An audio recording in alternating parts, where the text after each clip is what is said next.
Hola, ¿qué tal mis amigos? Les saluda a su hermano y amigo Jonathan Otaño y en esta ocasión, como siempre, contento de poder compartir con ustedes un video más para nuestro canal. En esta ocasión vamos a abordar brevemente un tema muy interesante y es el tema de por qué se pelearon el apóstol Pablo y el apóstol Pedro.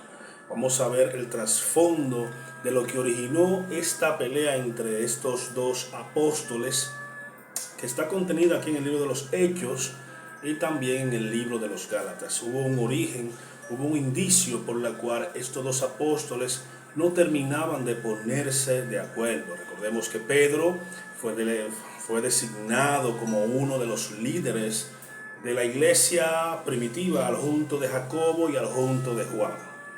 Sin embargo, el apóstol Pablo, que su llamado aparece en en el capítulo 9 del libro de los Hechos, aparece como un abortivo de los apóstoles. De hecho, en varias ocasiones el apóstol Pablo tuvo que defender su apostolado porque al él no caminar junto a Jesús, pues los demás apóstoles no admitían su apostolado.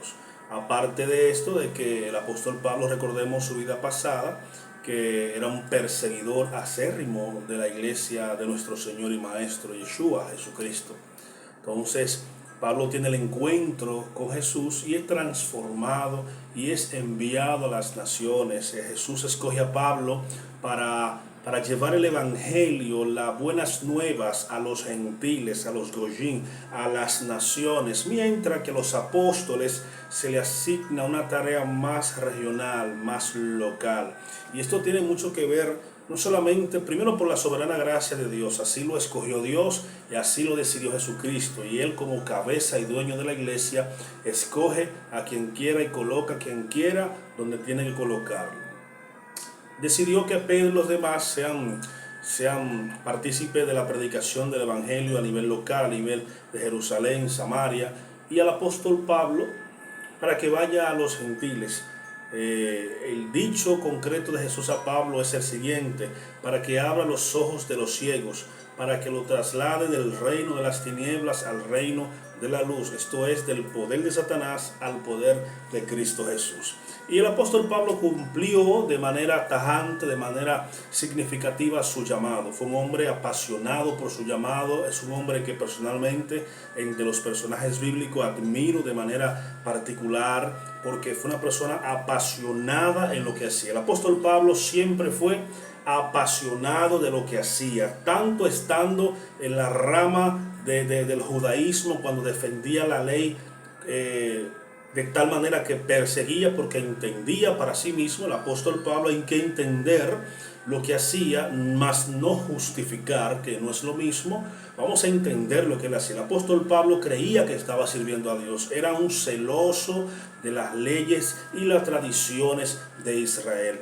Lo que el apóstol estaba haciendo contra la iglesia, para sí mismo estaba cumpliendo con la ley de Dios, evitando que esta secta, este grupo, los nazarenos, se esparciera no solamente por Jerusalén y Samaria, sino que saliera tras las fronteras de Jerusalén. Por eso él pide carta a los saduceos, cosa extraña porque siendo el fariseo va donde los saduceos, pero los saduceos eran los que gobernaban el tiempo, el templo en ese tiempo. Entonces pide cartas para irlo no solamente a perseguir a Jerusalén y Samaria, sino detrás de las fronteras de Jerusalén, porque entendía que si esta secta llegaba a Antioquía, donde llegó obviamente, que era una ciudad muy importante de Roma, entonces iba a ser casi imposible poder detenerla. Y es en el camino a Damasco que se le aparece a nuestro Salvador Jesucristo y le da la encomienda que ya usted y yo conocemos. Pablo, como era apasionado en defender las leyes y las tradiciones de Jerusalén, también fue mucho más apasionado al conocer y ver quién era quien le estaba hablando. Él le preguntó: ¿quién eres, Señor? Él dice: soy yo, Jesús, a quien tú persigues. Automáticamente después de esto, hay escamas en los ojos de Pablo, luego esas escamas se caen y Pablo pues ve el mundo de una manera diferente, ya desde el lente y la perspectiva de Cristo. Pablo fue un apóstol apasionado, responsable, sobre todo comprometido con su llamado. De tal manera que, como dije, los apóstoles, pues en una ocasión, por miedo quizás, o por no andar con ellos, no aceptaban su apostolado. Sin embargo, en una ocasión él dijo: no importa que no me acepten, a mí me llamo Jesús, lo que eran o no, yo tuve una revelación del Maestro donde me comisionó a los gentiles, a las naciones. Y aunque su misión principal era los gentiles, Pablo se preocupó también por los judíos, le predicó, le llevó el mensaje a los judíos en Jerusalén y aún en las ciudades vecinas. Iba sábado tras sábado a la sinagoga a presentar al Mesías a través de las Escrituras. Mientras Pablo exponía las Escrituras, sea la Torá, el Ketubim o el Nektubim, llámese los escritos, los profetas, los salmos, trataba de hacerle entender a través de los escritos hebreos dónde estaba escondido el Mesías. Ese fue el trabajo de Pablo en la sinagoga, hacerle entender a la comunidad judía, donde quiera que se encontraba, que el Mesías estaba escondido en cada uno de los textos de la Torá, de los escritos y de los profetas. Tanto así que el mismo Jesús, el mismo Mesías, cuando se camina por el camino de Emaús con los dos compañeros, que ellos decían: nosotros pensábamos que él era el Mesías, el profeta que Moisés había prometido. Dice las Escrituras en el libro de Lucas que Jesús empezó, primero le dijo tardos para entender lo que iba a pasar con el Mesías, y empezó, dice, desde la Torá hasta los escritos y los profetas, enseñándole que el Mesías debía morir. O sea, fue viendo cada escena en cada escrito donde aparecía el Mesías. Por ejemplo, si veía una roca en el desierto, él decía: esa roca simbolizaba a Cristo. Pedro hizo lo mismo, él era la roca que seguía al pueblo en el desierto, y es la roca de agua viva, donde brota agua viva. O sea, Pablo se esmeró en explicar al Mesías en cada sinagoga y en cada ciudad donde iba. Trataba de levantar una comunidad, llevando el Evangelio, las buenas nuevas de que ahora en Cristo podemos ser salvos por medio de la fe. Y hay que entender algo, mis amados hermanos: Pablo no renunció a su judaísmo, Pablo no renunció a su fariseísmo, siguió siendo fariseo. De hecho, en una de las cartas de él dice que él es hebreo de hebreo. O sea, es como decimos los dominicanos, dominicano de pura cepa. Él era hebreo de hebreo. Nunca renunció a sus raíces, nunca renunció a su cultura, a su llamado, a su identidad. Pablo en una ocasión a la iglesia de Roma le dice: quisiera yo ser anatema con tal de que mi pueblo pudiese ver que Jesús es el Mesías. Él prefería hasta perderse con tal de ver que su ciudad, su nación, pudiera entender que Jesús es el Mesías. Pero ni siquiera entendieron al mismo Mesías, porque le dijo en una ocasión: Jerusalén, Jerusalén, que matas a tus profetas y a los que te son enviados. ¿Cómo quisiera yo arroparte como las gallinas ropa a sus polluelos? Pero no entendieron el día de la visitación del Mesías. Bien, pero el tema es por qué se pelearon el apóstol Pablo y el apóstol Pedro. ¿Qué originó esta pelea? Primero tenemos que irnos a Hechos capítulo 15. Pero antes de eso tenemos que entender que todo empieza en Antioquía. En Antioquía, de hecho, es la primera vez que se le llama cristiano a los cristianos. Aunque bueno, el término correcto sería nazarenos. A los primeros seguidores del Mesías tenían muchos nombres. Se le decían los del camino, porque siempre iban por el camino y donde quiera que iban llevando el evangelio. Luego también le llamaban los nazarenos por el hecho de que Jesús venía de Nazaret, y todo aquel que seguía las enseñanzas del maestro de Nazaret, pues le decían: ahí anda un nazareno, ahí va un nazareno. Hoy en día, pues por la traducción se nos llama cristianos, porque en el griego Christus, ano, cristiano viene de una palabra compuesta entre Cristo es Christus y ano es pequeño. En otras palabras, un pequeño ungido. Nos llamaban los pequeños ungidos, los llamados, etc. Vamos a suponer que ahora somos cristianos, lo somos. En Antioquía se le llama por primera vez cristiano. Hay una comunidad hermosa, una comunidad floreciente, una comunidad que va creciendo en gracia. ¿Qué pasa? Algunos de los judaizantes visitaron esa iglesia en Antioquía. Recuerde que es una ciudad gentil, y esta gente le enseñaba a los de Antioquía que Está bien que aceptando al Mesías pueden ser salvos, pero también tienen que realizar los ritos y las purificaciones de Moisés. Esto causa una división en la iglesia de Antioquía, donde están los Gálatas, que luego más adelante por causa de esto es que Pablo escribe la iglesia de Gálatas. Pues hay una división en la iglesia de Antioquía, de tal manera que hay un grupo que pues cree en lo que esos judíos legalistas que bajaron de Jerusalén a Antioquía le estaban enseñando, y otro grupo que decía que no, que Pablo había enseñado acerca de la libertad en Cristo sin tener que cumplir los ritos de Moisés. Todo esto llega a oído primero de la iglesia madre en Jerusalén, pues estos enviados por Jerusalén dieron la noticia de que la iglesia de Antioquía no estaba cumpliendo los ritos de Moisés y que Pablo estaba enseñando a no obedecer la ley.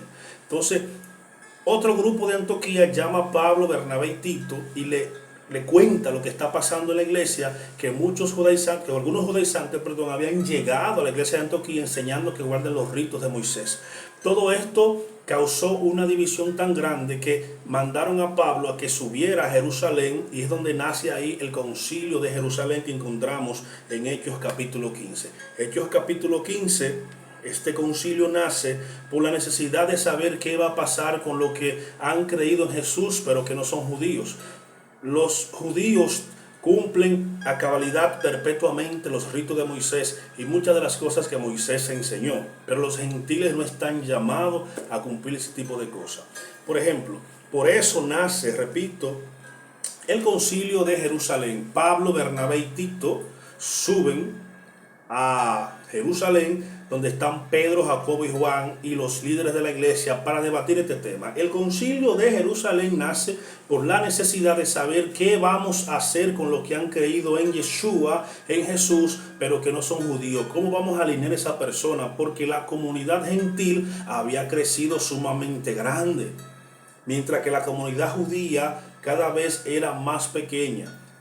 Entonces, en el capítulo 15 dice, versículo 1, pero algunos que habían bajado de Judea decían a los hermanos, a menos que seáis circuncidados conforme al rito de Moisés, no pueden ser salvos. Ellos enseñaban que tienen a Yeshua excelente, pero si no se circuncida conforme al rito de Moisés, y la circuncisión simplemente es un ejemplo de todos los ritos que conllevaba la circuncisión, entre otras cosas. Y esa es la postura de los que bajaron de Jerusalén. Está bien, tienen al Mesías, pero si no cumplen con los ritos de Moisés, no pueden ser salvos. Esto es algo peligroso, porque tú me estás diciendo a mí entonces que la muerte de Cristo fue en vano, y que si por cumplir los ritos de Moisés podemos ser salvos, entonces surge la pregunta, ¿para qué murió el Mesías? ¿Por qué murió el Mesías? Sigue diciendo en el versículo 2, entonces surgió de parte de Pablo y Bernabé una discusión contra ellos. Y una discusión, enfatiza, una discusión contra ellos, y una discusión no pequeña. O sea, no era una simple disputa. No, era una discusión muy ardiente. Bueno, sabrá Dios lo que pasó ahí. Y dispusieron que Pablo, Bernabé y algunos otros subieran a Jerusalén para tratar la cuestión con los apóstoles y los ancianos. Ellos entonces, provisto para el camino por la iglesia, pasaron por Fenicia y también por Samaria, contando detalles durante la conversión de los gentiles, y causaba gran gozo a todos los hermanos. Al llegar a Jerusalén fueron recibidos por la iglesia, los apóstoles y los ancianos, e informaron a todos lo que Dios había hecho con ellos. Pero dice, pero algunos de la secta de los fariseos que habían creído, escuche esto es importante, algunos fariseos, después de la muerte de Cristo, habían creído en que Cristo, en que Yeshua era el Mesías enviado por Israel. Esto es interesante porque en el ministerio de Jesús, quienes se encargaban mucho de enfrentar y confrontar a Jesús eran tanto saduceos como fariseos, pero aquí dice que algunos de los fariseos que habían creído eran los que estaban enseñando este tipo de cosas. Dice, pero algunos de la secta de los fariseos que habían creído se levantaron diciendo, es necesario circuncidarlos y ordenarles que guarden la ley de Moisés. Y se reunieron los apóstoles y los ancianos para considerar este asunto. Después de mucha discusión, vuelve la discusión. Pablo era un hombre que sabía defender su postura, aunque cuando estaba equivocado sabía también reconocerla. Porque vemos aquí a Pablo y Bernabé discutiendo con los apóstoles, luego veremos más adelante a Pablo discutiendo con Bernabé por Marcos, luego veremos más adelante a Pablo discutiendo con Pedro. Pablo era un hombre consanguíneo, de sangre caliente. Después de mucha discusión, se levantó Pedro y le dijo: varones hermanos, vosotros sabéis que desde los primeros días Dios escogió de entre vosotros que los gentiles oyeran por mi boca la palabra del Evangelio y creyeran. Y Dios, que conoce los corazones, dio testimonio a favor de ellos, diciendo el Espíritu Santo y dándoselo a igual que nosotros. Y nada discriminó entre nosotros y ellos, purificando por la fe sus corazones. Ahora pues, ¿por qué tentáis a Dios, imponiendo sobre la cerviz de los discípulos un yugo que ni nuestros padres ni nosotros hemos podido llevar? Antes bien, creemos que por la gracia del Señor Jesús somos salvos de igual manera ellos que nosotros. Entonces toda la asamblea hizo silencio y oían a Bernabé y a Pablo contando cuán grandes señales milagrosas y prodigios había hecho Dios por medio de ellos entre los gentiles. Ahí quedaron de acuerdo. El apóstol Pablo como líder, el apóstol Pedro como líder de la iglesia y cabeza, uno de los líderes junto a Jacobo y Juan, pues se pone de pie y dice: señores, en el capítulo 10, cuando entra a la casa de Cornelio, Pedro habló de Jesús y el Espíritu Santo fue derramado sobre los gentiles, y Pedro apela a esa situación del capítulo 10 de Hechos y la trae a colación aquí en el concilio de Jerusalén y dice que Dios le dio el Espíritu Santo a ellos lo mismo que a nosotros, sin ellos tener la circuncisión. O sea, la circuncisión no fue un requisito para Dios derramar el Espíritu Santo sobre ellos, sino la fe que por la gracia es recibida. Y dice el apóstol Pedro entonces: sí, ¿cómo imponer sobre ellos un yugo que ni nosotros ni nuestro Padre hemos podido llevar? Entonces toda la asamblea cayó, y es cuando le da la oportunidad a Pablo, a Bernabé, de contar todas las cosas maravillosas que Dios había hecho por medio de Pablo en Antioquía. Hasta aquí estamos bien, hasta aquí quedó todo claro, todo quedó prácticamente resuelto supuestamente. ¿Qué pasa?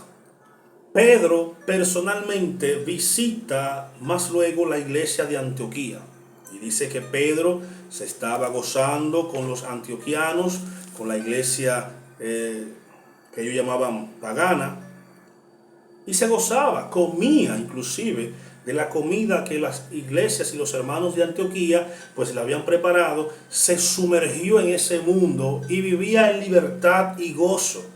¿Hasta qué? Hasta que llegaron algunos enviados por Jerusalén a Antioquía y pasó lo inevitable. Leemos en Gálatas capítulo 2, que es donde Pablo recoge esto. Después, pasado 14 años, subí otra vez a Jerusalén con Bernabé, llevando también conmigo a Tito. Y subí según una revelación, y le expuse el evangelio que proclamo entre los gentiles.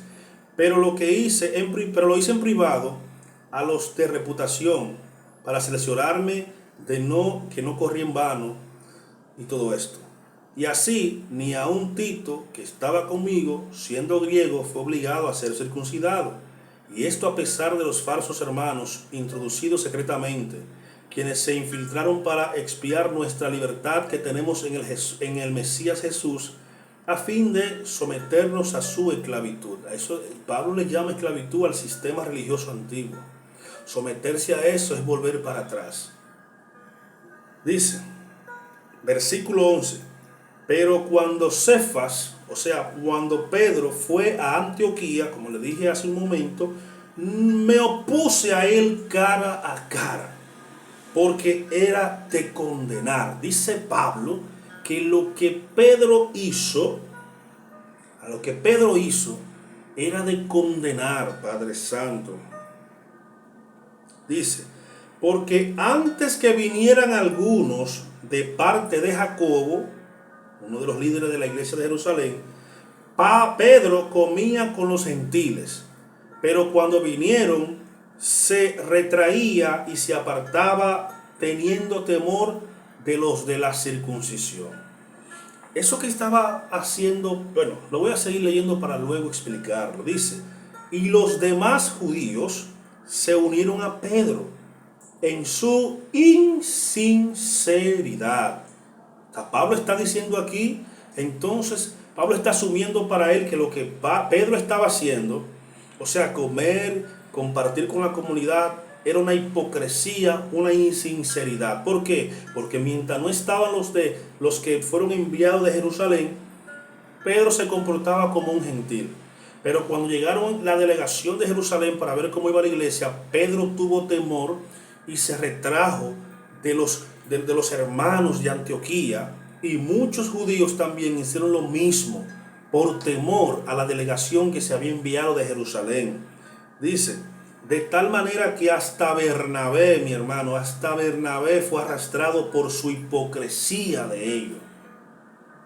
Pero cuando vi que no andaban rectamente en cuanto a la verdad del evangelio, dije a Pedro, delante de todos. Eso no fue, recordemos que más adelante en el capítulo 2 de Gálatas, él se reúne con los líderes de Jerusalén y los ancianos y aparte le cuenta todo.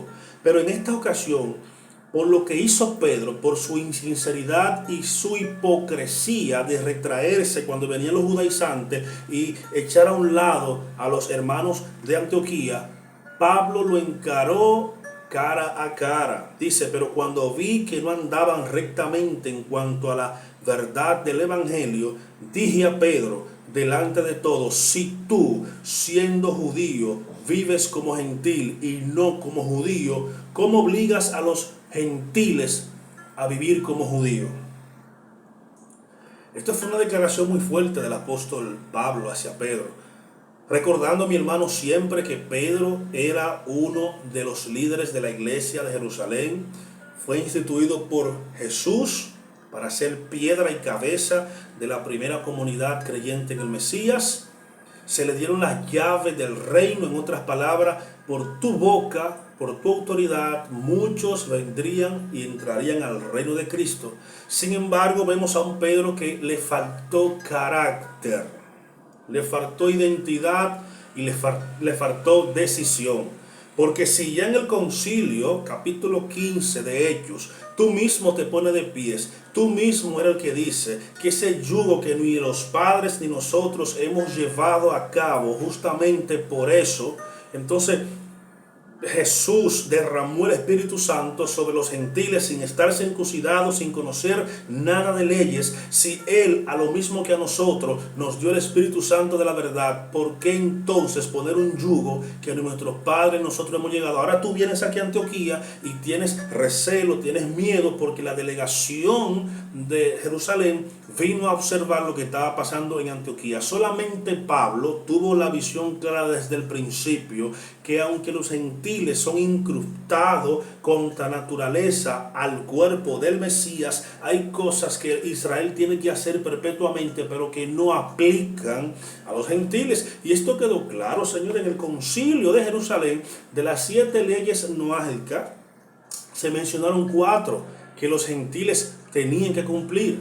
Entonces Pablo dice, lo voy a repetir, versículo 14, capítulo 2 de Gálatas, pero cuando vi que no andaban rectamente en cuanto a la verdad del evangelio, le dije a Pedro, delante de todos, si tú siendo judío vives como gentil y no como judío, ¿cómo obligas a los gentiles a judaizarte? Y vamos a hablar qué es judaizar en un momentito.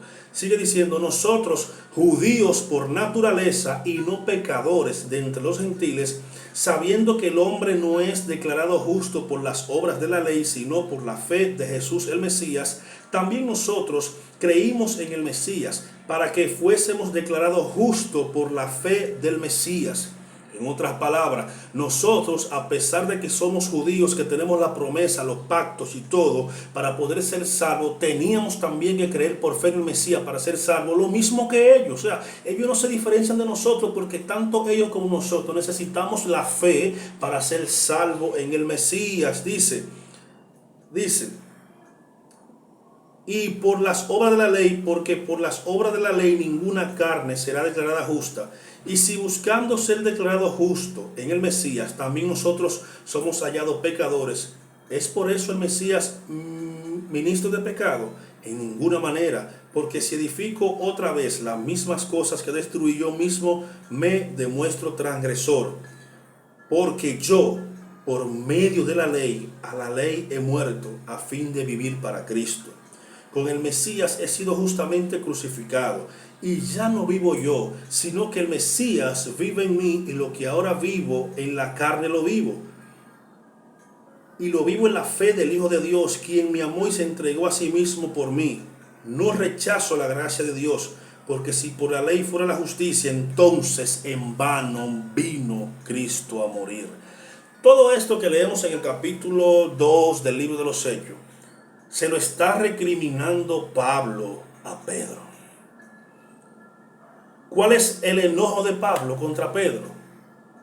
Que luego de dar una declaración en el concilio de Jerusalén, de que dejemos tranquilos a los gentiles viviendo su fe en Cristo Jesús y siendo declarados justos, lo mismo que los judíos, por la fe y por la gracia de Dios.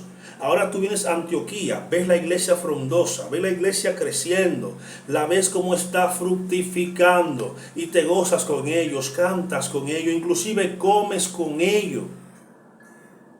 Y todo bien hasta que viste la delegación de los judíos que fue enviado por Jacobo para observar, quizás para espiar la libertad con que Cristo hizo libres a los antioquianos, a los gálatas.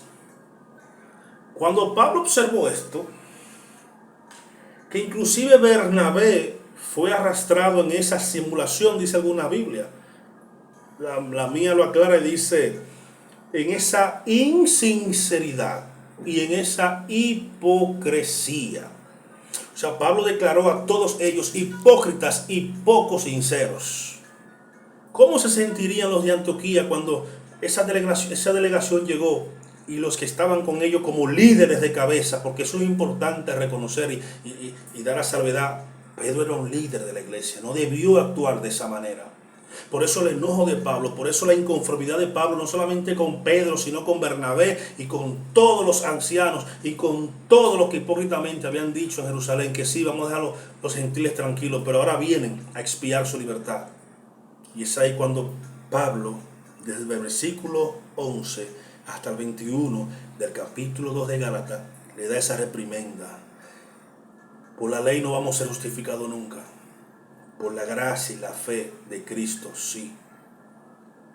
Pero qué interesante que dice, si tú siendo judío vives como gentil, ¿por qué quieres entonces a los gentiles judaizarlo? ¿Qué es judaizar?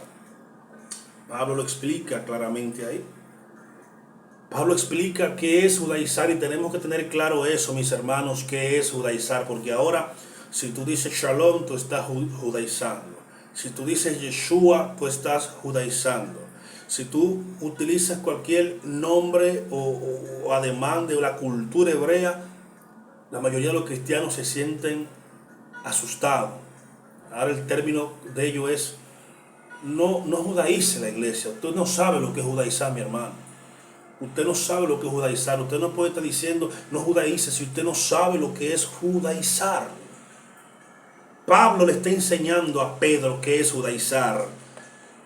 Pero cuando vi que no andaban rectamente en cuanto a la verdad del Evangelio, dije a Pedro, delante de todos, si tú siendo judío, escuche esto, si tú siendo judío vives como gentil y no como judío, ¿cómo obligas a los gentiles a judaizar?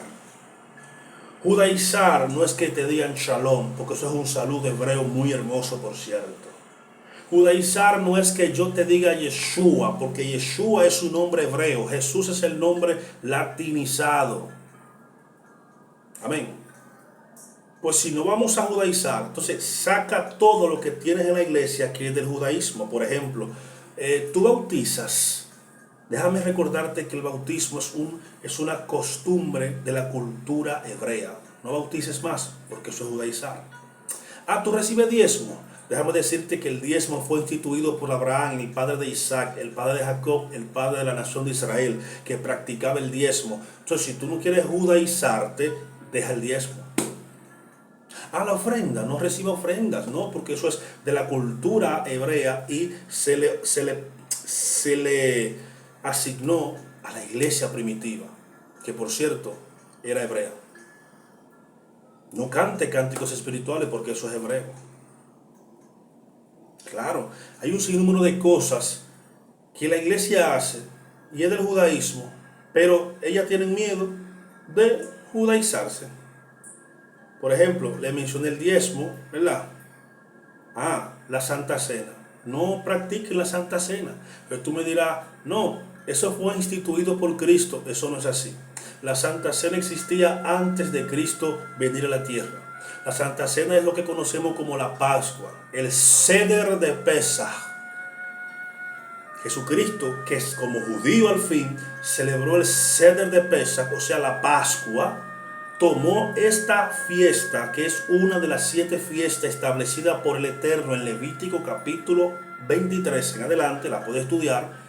Todas las fiestas representan un acto del Mesías. No la celebres, pero conmemórala, estúdiala, porque dentro de las fiestas del Mesías están escondidos secretos y revelaciones del Mesías. Por ejemplo, el Mesías nació en una fiesta, murió en una fiesta, resucitó en una fiesta, volverá en una fiesta. Todo eso son riquezas que nos quitó la iglesia tradicional para separarnos del verdadero judaísmo, no hacernos judaizar, porque judaizar es hacerte judío. Judaizar, mis amigos, es hacerte judío. Y Pablo no andaba por las naciones haciendo judío a nadie. Pablo andaba por las naciones predicando el evangelio de Cristo, predicando la salvación a través de la fe y la gracia del Mesías, del Señor Jesucristo. Pero me preocupa que la iglesia tiene miedo de judaizarse, sin embargo está helenizada, está romanizada. Cambiaron el sábado por el domingo y dicen que el domingo es el día del Señor porque ellos juran y perjuran que Jesús resucitó un domingo cuando no fue así. Celebran las fiestas paganas como el Año Nuevo, como la fiesta de Reyes, la fiesta de San Valentín, la Semana Santa fuera de una fecha. Celebran tantas cosas paganas, pero no conmemoran las fiestas del Eterno, que no son judías, son del Eterno. ¿Por qué? Pablo dice que son sombras de las cosas que habían de venir. Una vez venida Cristo, muchas de esas fiestas y muchas de las cosas que se hacían en el tiempo de Israel quedan obsoletas, no porque no sean buenas, sino porque en Cristo se cumplieron. Entonces es bueno estudiarla para que entendamos lo que hizo Cristo y lo que hará Cristo más adelante. Pero que te digan shalom, que te digan Baruch haba Beshem Adonai, que te bendigan en hebreo, no es judaizar. No es judaizar. Judaizar es hacerte judío. Y Pablo no hace. De hecho, Jesús condenó eso. Está prohibido por la legalidad judía. Judaizar está prohibido. Los judíos no andan evangelizando haciendo judío. Ahora tú decides ser judío. Si nace de ti, bienvenido a la comunidad judía. Si nace de ti. Inclusive, aunque tú quieras ser judío, te van a hacer un examen tan difícil que tú vas a decidir no hacerlo. Porque no es tan fácil hacerte judío como la iglesia piensa. La iglesia está paganizada, llena de fiestas paganas, llena de ritos paganos, pero se cuidan de que alguien diga Shalom o de que alguien diga Yeshua. Yeshua es el nombre de Jesús, te guste o no. Ahora, ¿Jesús responde solamente a Yeshua? No, Jesús responde al nombre con el que tú lo conociste. En español es Jesús, pero si tú vas a Haití no te van a decir Jesús. Si tú vas a Estados Unidos van a decir Jesus. Si tú vas al Medio Oriente, los árabes, Isha le llaman. Si tú vas a los hebreos, Yeshua, en otra rama le llamarán Yahoshua, en España le llamarán. O sea, cada nación, dice la Biblia en Apocalipsis, cada nación y cada lengua lo va a adorar en el nombre que lo conoció. Eso no tiene ningún problema. Así que, mis hermanos, ¿por qué pelearon Pedro y Pablo? Por la hipocresía de Pedro, registrada en la iglesia de Antioquía, en Hechos capítulo 15 y Gálatas capítulo 2. Pedro fue hipócrita, de poco carácter, al ser poco sincero con la iglesia y la comunidad gentil que Pablo con tanto esfuerzo había levantado. Así que mis hermanos, shalom, que la paz de Cristo que sobrepasa todo entendimiento esté guardando tu vida y la de los tuyos.